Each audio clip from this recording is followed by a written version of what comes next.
¿Sabías que puedes determinar la forma del relieve de un recorrido usando trigonometría?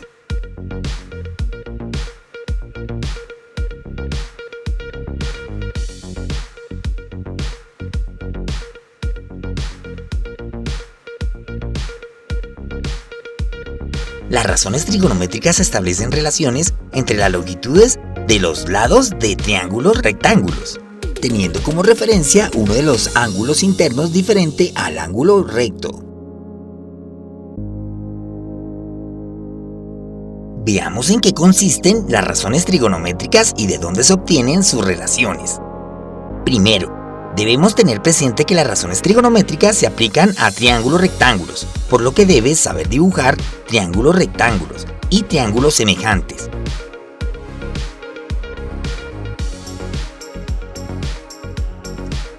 Primero, trazamos dos rectas que sean secantes. Por un punto, sobre una de las rectas trazamos una perpendicular a la recta. La intersección de la perpendicular con la recta la llamaremos J. El triángulo OEJ siempre es rectángulo y el ángulo recto es JEO.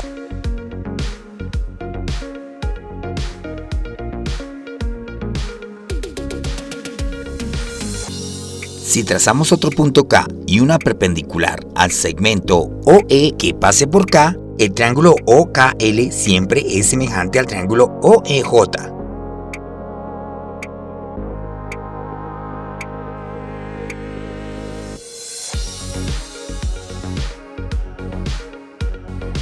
Dibujemos el triángulo AEF con longitudes AE igual a 4, AF igual a 5 y EF igual a 3.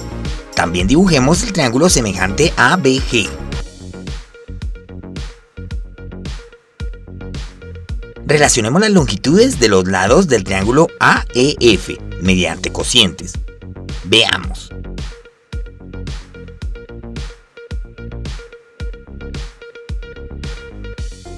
Estas relaciones son razones entre las longitudes de los lados de un triángulo. Veamos qué pasa si hacemos lo mismo sobre el triángulo ABG. Las razones serían estas.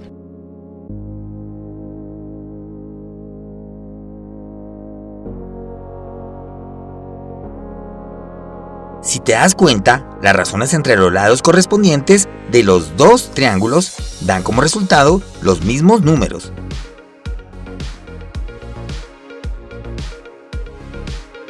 Estas razones no cambian en ningún par de triángulos semejantes, ya que las razones se determinan a partir de los ángulos, que en triángulos semejantes resultan ser congruentes. A estas relaciones se les conoce como razones trigonométricas, y en total son 6: seno, coseno, tangente, cotangente, secante y cosecante.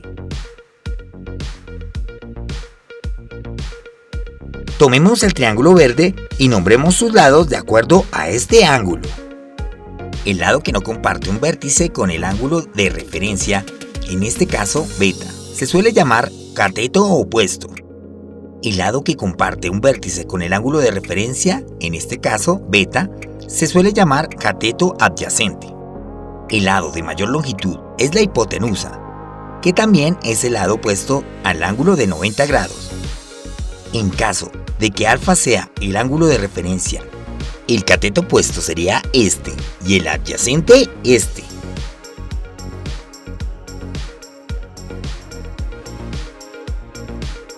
El valor del seno de un ángulo corresponde a la razón entre el cateto opuesto y la hipotenusa. El valor del coseno de un ángulo corresponde a la razón entre el cateto adyacente y la hipotenusa. El valor de la tangente de un ángulo corresponde a la razón entre el cateto opuesto y el cateto adyacente. El valor de la cotangente de un ángulo corresponde a la razón entre la hipotenusa y el cateto opuesto. El valor de la secante de un ángulo corresponde a la razón entre la hipotenusa y el cateto adyacente. El valor de la cosecante de un ángulo corresponde a la razón entre la hipotenusa y el cateto opuesto. Para ángulos notables se tiene estos valores.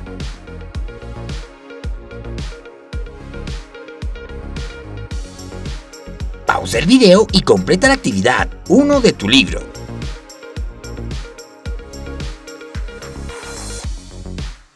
El planteamiento de las razones trigonométricas tiene un gran desarrollo con los procesos de la agrimensura en la Edad Media. La constante preocupación por medir y representar los terrenos de los feudos llevaron a proponer mecanismos que permitieran analizar y organizar los territorios.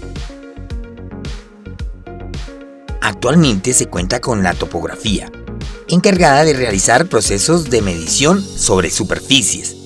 Pero, ¿qué tiene que ver la trigonometría en esto?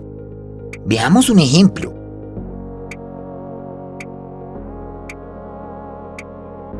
Me encuentro en una caminata y tengo que atravesar una colina.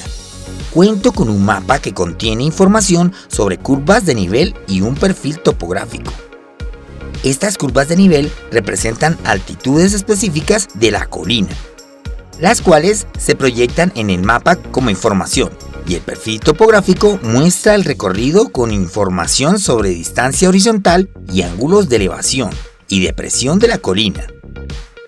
Me asalta una duda. ¿Cuál es la longitud del camino que quiero seguir? Es decir, ¿cuántos metros debo recorrer? En el perfil, esta línea representa la línea de referencia, la cual se encuentra a 0 grados. Esta línea representa la altura. El inicio de mi recorrido se encuentra en el punto 0, 0. Es decir, aquí se han recorrido 0 metros en horizontal y me encuentro a 0 metros de altitud respecto a mi lugar de partida. Según el mapa, si avanzo del punto A al punto B, me moveré 10 metros de manera horizontal y el ángulo de elevación es de 30 grados.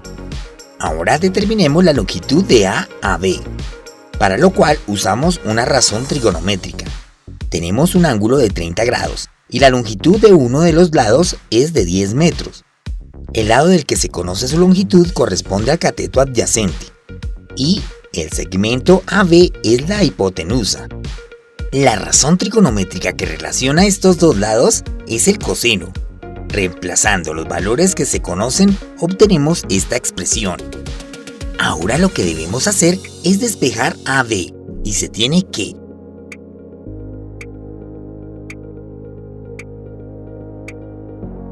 el coseno de 30 grados se obtiene de esta tabla, el cual es raíz de 3 sobre 2.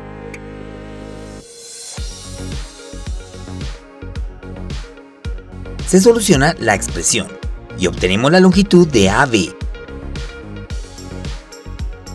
que es aproximadamente 11,547 metros. Es bastante fácil. Continuemos con el segmento BC. En el triángulo de este tramo, contamos con un ángulo de 60 grados y el cateto adyacente mide 10 metros. Nuevamente usamos la razón trigonométrica coseno para determinar la longitud de la hipotenusa.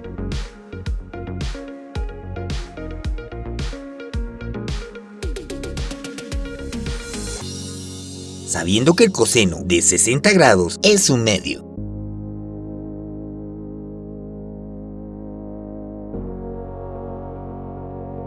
Continuemos con el segmento CD. Aquí tenemos un ángulo de 45 grados y la longitud del cateto opuesto, la cual es de 10 metros. Buscamos una razón trigonométrica que relacione la hipotenusa con el cateto opuesto. Esta razón es el seno. Realizamos el mismo procedimiento que en los anteriores segmentos.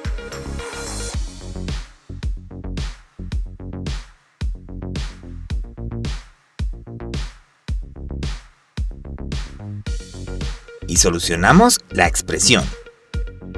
Para el último segmento, contamos con un ángulo de 60 grados y la medida de cateto opuesto, por lo cual usamos la razón trigonométrica seno. Y de esta igualdad despejamos la hipotenusa,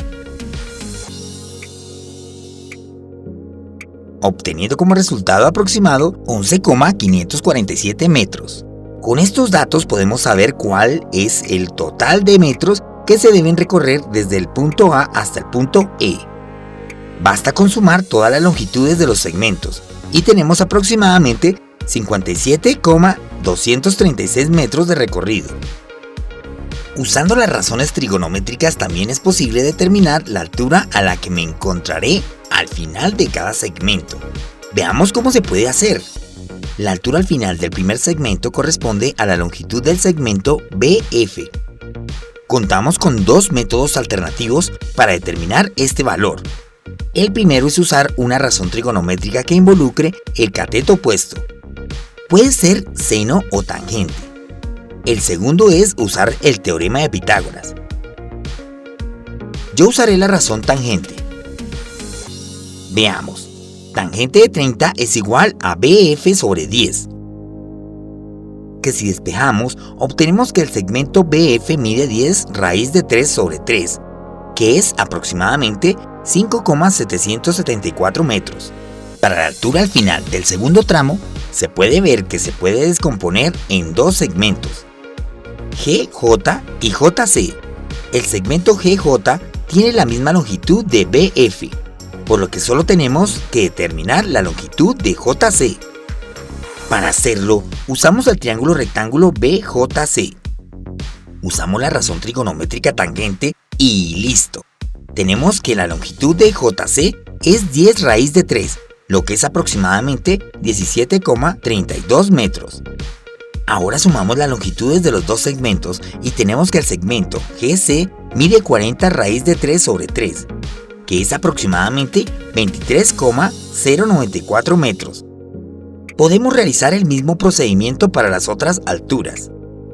Estos valores corresponden a los datos de las curvas de nivel, las cuales son representaciones de cortes por planos paralelos que se efectúan en un relieve. Cada curva contiene información sobre la altura a la que se encuentra el corte efectuado, que combinado con el perfil topográfico dan información sobre el terreno. Los datos obtenidos los escribimos en el mapa. ¡Vaya! Es una colina muy empinada. Tendré que escalarla con mucho cuidado. Ahora que entiendes cómo funcionan los perfiles y mapas topográficos, pausa el video y completa la actividad 3 de tu libro. Como ves, las razones trigonométricas han ayudado a crear sistemas cartográficos para poder reconocer nuestro mundo. ¿Alguna vez has leído un mapa? Deja tu respuesta en la caja de comentarios. Nos vemos en otra ocasión. ¡Chao, chao, dinamigos!